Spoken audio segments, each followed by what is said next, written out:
Now, if you watched my last 996 911 video, you all know that the non-turbo version was just a little bit too perfect for me. It didn't get my heart racing, so today we're here to see if the turbo version can do it. This is a 2004 Porsche 911 996 Turbo Triptronic. Official figures say it's 415 brake horsepower. However, this has actually been mapped to nearer to 540 brake horsepower, so I probably need to just rip up the spec sheet at this point because it's kind of irrelevant.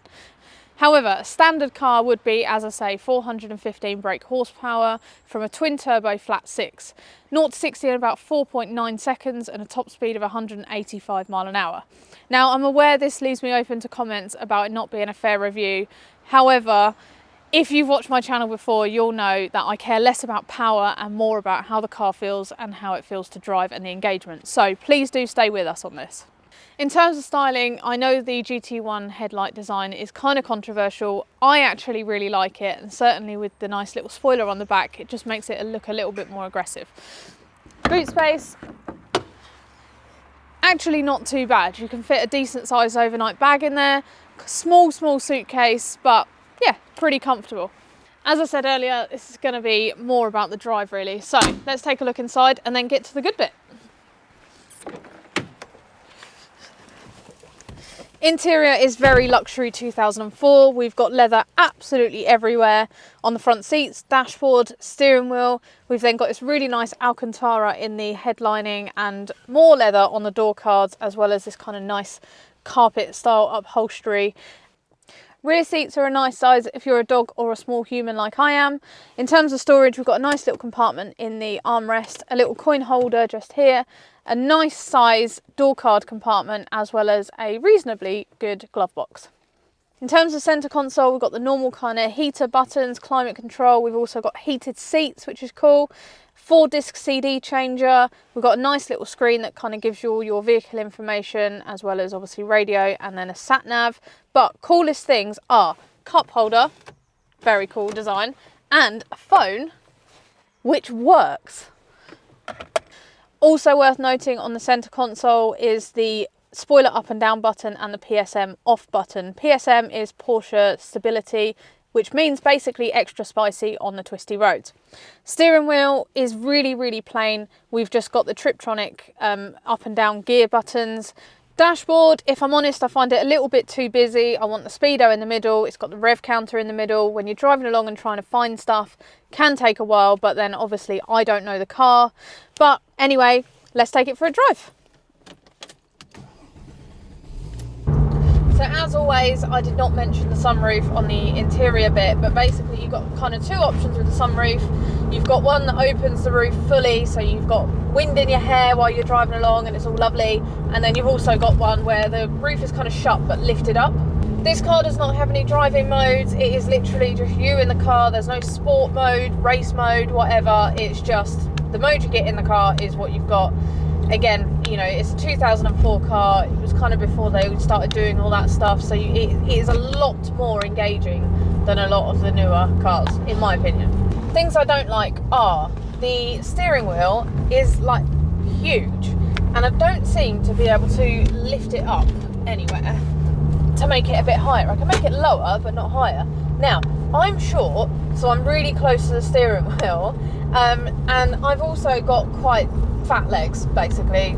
You know, you've just got to watch one of my videos and you can see that I've got kind of fat legs, right? I was blessed with a big ass and a small waist, and but basically if I'm not in exactly the right spot, the steering wheel when I'm driving along kind of rubs against my legs, so it's not ideal. It's really not an ideal placement. It would be good if you could lift the steering wheel up a little bit so that you can take it away from your fat legs if you have fat legs like I do. The other thing is that the brakes are completely rubbish until the car is warm. So I've literally gone out this morning and just been driving down the road, emergency braking, to try and warm the brakes up to make them a bit better, because they really don't give you any confidence before they're warm. Once they're warm, they're actually not too bad, to be fair. Now, this is a Triptronic gearbox. It's not a PDK with the flappy pedals. It's one that you do on the steering wheel. I actually quite like that. Now, I have to say the gearbox is definitely slower and a little bit more Lamborghini Aventador-y than it is on a PDK, but it's actually still got a lot of engagement in it. In terms of engagement, You get loads in this car. If you watch my 996 non-turbo video, you'll know that I found it just a little bit too good. There wasn't a lot of engagement in it. It was just a really capable car, but it wasn't particularly fun to drive. This is quite stiff on the road, and you get loads and loads of feedback through the steering wheel. The chassis is absolutely lovely.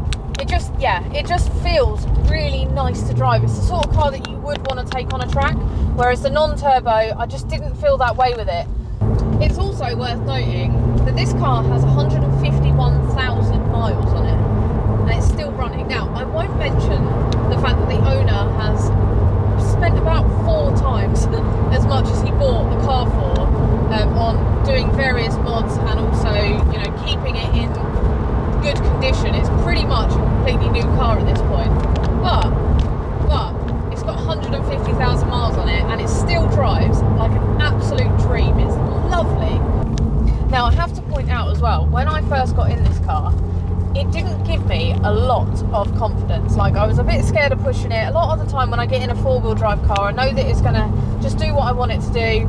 Haven't got to really worry about it. You can just point and squirt. Whereas this just doesn't instill a lot of confidence that it's going to get you around a corner without trying to kill you. Now, don't get me wrong, I love it when cars try to kill you, but it's someone else's car, I'm not going to push it. However, as I've been driving it, I'm getting more and more confident in it.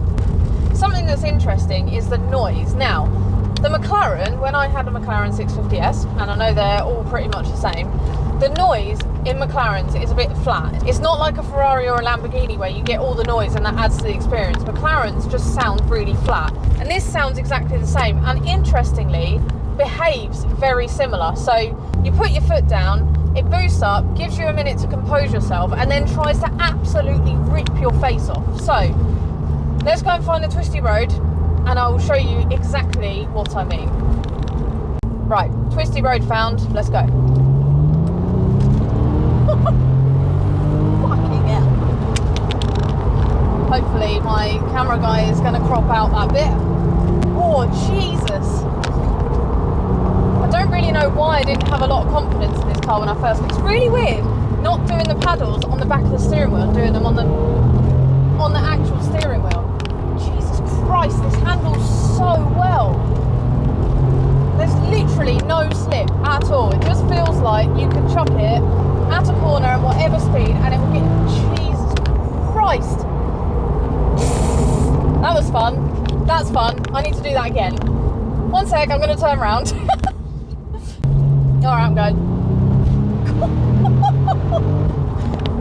It's so revvy as well. You just get up to 6,500 revs really, really quickly. Now, the other thing the owner did tell me...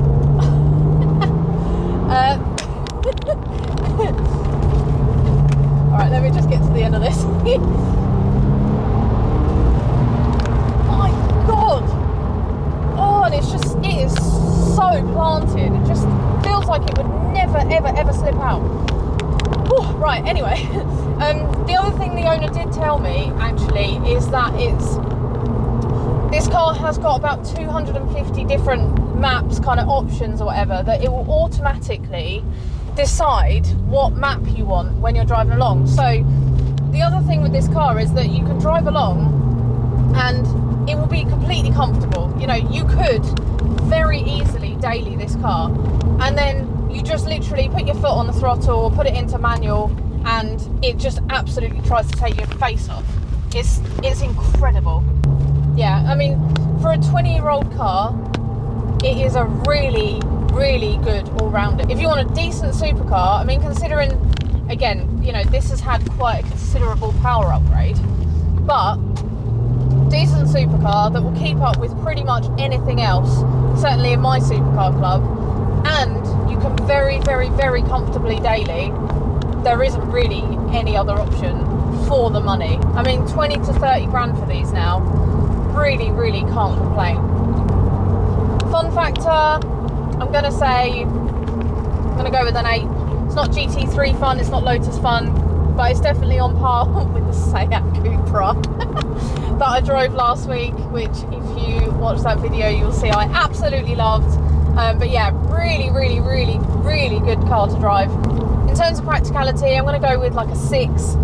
It's got the back seats, it's got a reasonably sized boot, but you know, you wouldn't want to be trying to mess around putting a bed in it or something unless you're going to put it on the roof. But you know, you could very easily daily it, you could very easily go on a long weekend with it.